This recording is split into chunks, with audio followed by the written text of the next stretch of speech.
bauta. Arabic on the beat. Ya zan yi da soyayya idan na rasa ki koyar uwata.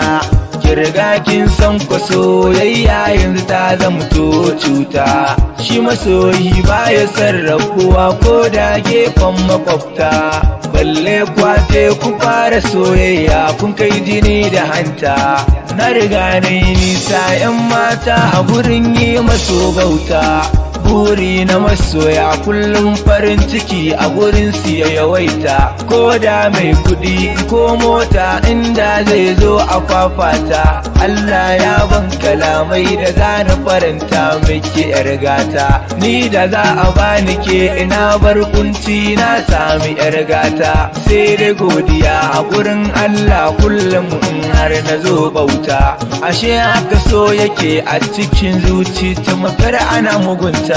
Soyayya tana da zafi dan zafin kuwa ya wuce na wuta. Ba kalaman wacce nake ji na ji daɗi sai na ki kanwata. In na launa ina ta saurare sai na ji kamar a makaranta.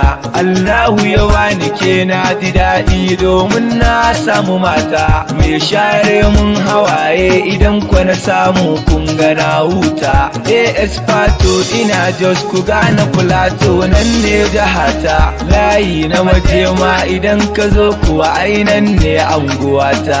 Aski ni nake hada da waka domin su ne sana'ata. Na gode wa masoyana, na gode ma Allah na.